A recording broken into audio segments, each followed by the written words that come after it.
Gustavo, vamos, para a gente quase encerrar aqui, falar sobre, eu considero a doença do século, né, do esporte, que é o ligamento cruzado anterior. Existem alguns estudos bem interessantes.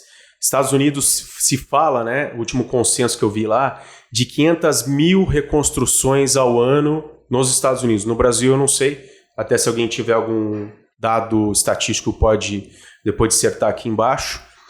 Existe um estudo na Suécia de que as pessoas acima de 50 anos, 2/3 delas, Suécia é um país que as pessoas praticam bastante esporte, 2/3 já sofreram algum tipo de lesão do cruzado, ou total ou parcial. E hoje a gente vê os jogadores de futebol, principalmente de Série A.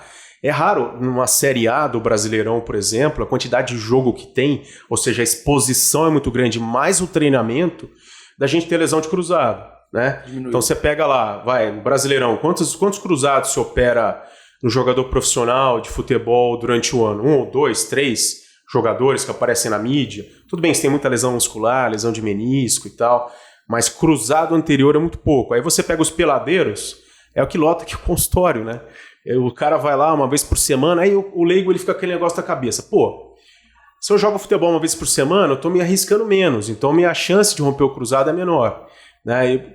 E ao contrário, o jogador profissional, o cara tem Série A, o cara joga Brasileirão, tem Copa do Brasil, tem Libertadores, tem Sul-Americana, a quantidade de jogo é muito grande. Então, como que você vê e o que avançou na prevenção da lesão do cruzado anterior, e principalmente da pessoa que já rompeu, porque assim, rompeu o cruzado, todo mundo, quem estiver ouvindo o podcast com certeza conhece cara que já operou 2, 3 vezes o mesmo joelho, rompeu o cruzado, rompeu de novo. Pode ser o técnico do médico, pode ser, tem até vídeo meu explicando isso daí. Mas a questão é a qualidade do movimento, a preparação física para voltar a jogar o futebol, voltar a jogar pelado. Como é que você me diz aí com relação à preparação física e dicas aí para os peladeiros aí que estão ouvindo? Eu acho que isso a grande diferença tá a preparação, cara. A gente joga pelada, aqui a gente teve um cruzado rompido numa pelada da clínica, de um paciente nosso, né? Que você vai reabordar, o cara já tinha feito cruzado e foi na minha frente. O que me chama a atenção em relação à grande diferença do profissional e do amador é mais ou menos isso. O profissional ele se prepara para jogar futebol.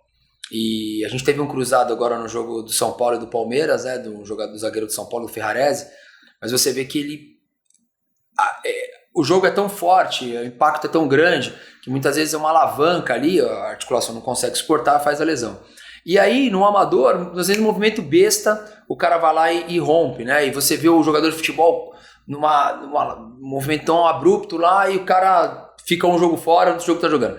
Mas o grande segredo tá na preparação, cara. Eu acho que a gente aprendeu a prevenir o cruzado, a gente aprendeu a entender quais são as características que podem levar o atleta a se machucar de uma maneira indireta, né? A maneira direta é mais difícil, né? Um trauma direto, no caso do Ferrarese, né? Parece que ele, num trauma ali, acho que o corpo dele... É o azar, famoso azar. Acontece, ali não tem como, você não tem como prevenir aquilo ali. É uma ação mecânica sobre uma articulação que está à mercê.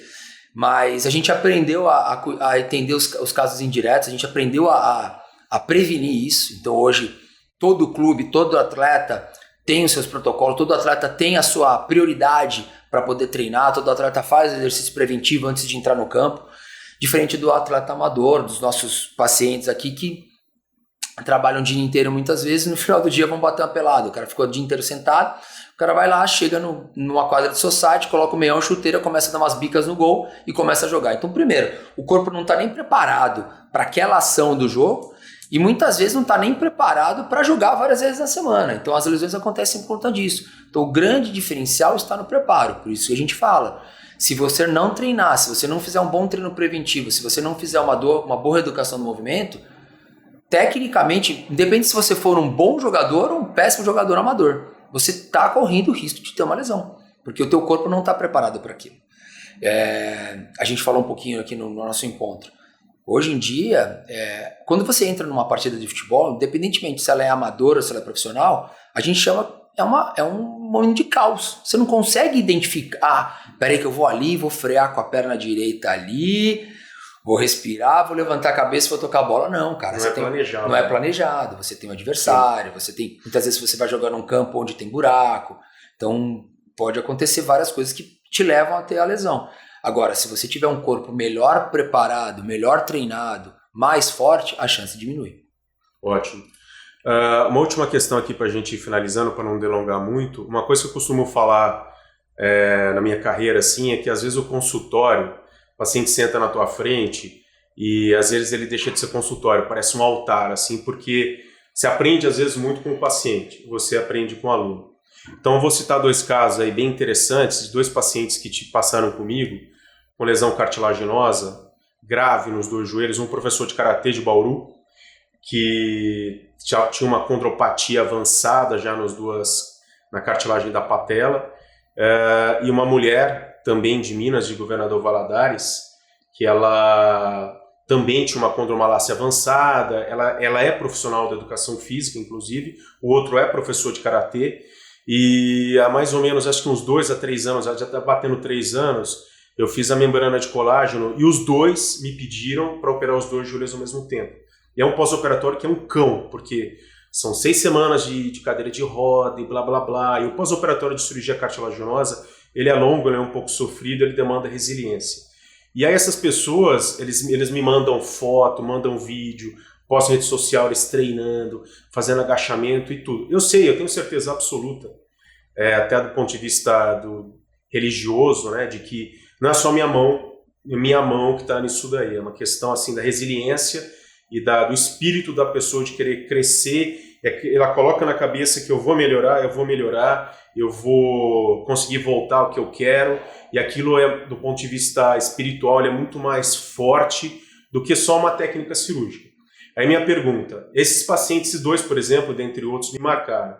A tua vida como treinador, aconteceu já algum aluno seu te marcar, dele não conseguir, dele querer muito um rendimento, querer muito melhorar alguma coisa, e ele realmente conseguir chegar lá?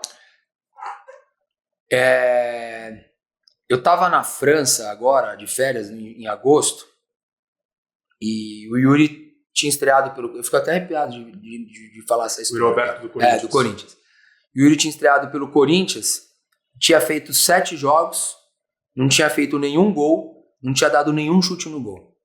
E eu recebi, em grupinhos de WhatsApp, um meme falando que era o novo 007.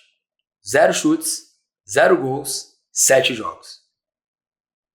E eu falei, porra, esse menino precisa deslanchar, esse menino tem muito talento, esse menino tem uma entrega muito grande, esse menino tem uma dedicação gigantesca, esse menino, porra, tem uma família muito boa por trás, esse cara tem que virar. Esse é o cara que tem que virar.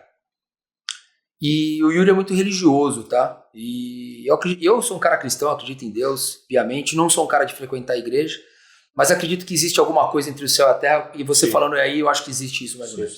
Acho que a determinação, o espírito da pessoa, a garra, E o Corinthians vai fazer um jogo contra o Atlético Goianiense, tendo que ganhar de 3 gols de diferença no Parque São Jorge, não, na Arena, na Neoquímica Arena.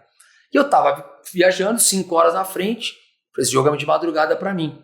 Falei com ele e tal, na hora do jogo, não sei o quê, bababá.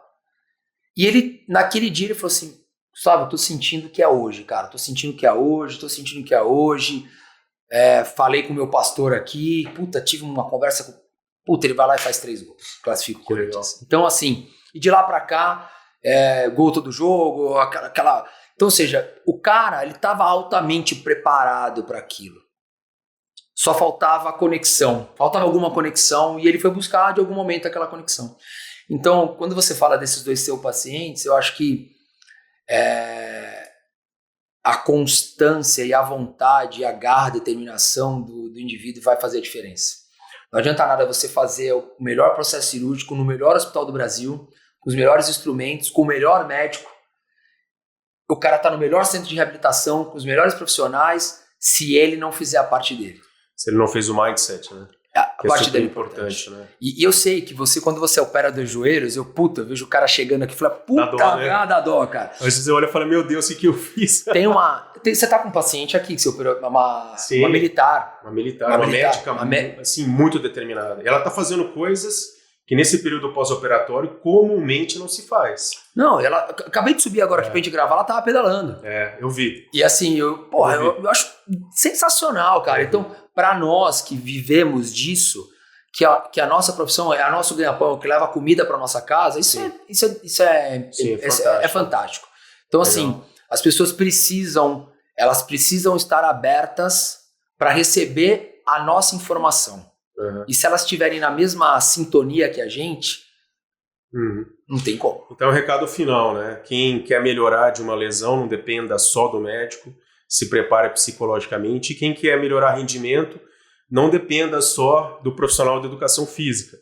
Pensando em uma academia, por exemplo, quer ficar forte, trincado, não dependa só do personal, do seu personal. Depende de você que vai determinar, você que vai acordar, você que vai ter que levar tudo isso daí. É a nossa cabeça, o nosso pensamento que determina tudo, né, professor? Eu acho que se a gente não treinar a mente hoje, não adianta. Eu lembro que eu vi só para encerrar, um negócio interessante, quando eu trabalhava no Santos, chegou para nós um estudo que fizeram no Pachuca do México, um time da primeira divisão, botaram os jogadores para cobrarem pênalti e cobraram pênalti no treino. Quase 90% dos acertos. Aí juntaram os mesmos jogadores e falaram assim, agora nós vamos ligar as câmeras e vamos fazer um som de torcida. Os caras erraram 60%. Então, tá ali. Cabeça. Tá ali. A mente, ela obviamente que a nossa ciência, ela é a mais importante. Mas se não tiver essa conexão, não vai. Legal. Considerações finais, então, professor Gustavo Jorge fala da Fábrica de Atletas, do seu trabalho aqui comigo no Instituto Reaction, e aí a gente vai depois deixar aberto para dúvidas e perguntas aí das pessoas no final do podcast. Cara, eu acho que a gente faz um trabalho muito legal, né, meu? É muito legal poder cuidar das pessoas, poder promover. A gente brinca, a gente chama de Fábrica de Atletas, mas não é uma brincadeira. Tem alguns que falam que, alguns quando chegam, falam assim, eu tô no outlet. Outlet. Daqui a pouco eu vou entrar na fábrica. Sim. Mas a gente lida com o sonho das pessoas, né, cara? Então, pra mim, performance é performance. Independentemente se o cara vai jogar a Copa do Mundo, se ele vai disputar os 100 metros rasos, se ele vai fazer a maratona de São Paulo, sendo um amador, para mais de 4 horas. Independentemente do tempo dele. Pra mim é performance. Então o cara entrou aqui dentro. Tem o teu aval. Estando apto, a gente avaliou, identificou os pontos que precisam ser trabalhados. A partir do momento que aqueles pontos foram curados, a gente vai fazer ele performar. Então o sonho do cara passa a ser o nosso sonho. Então acho que é o nosso segredo aqui dentro.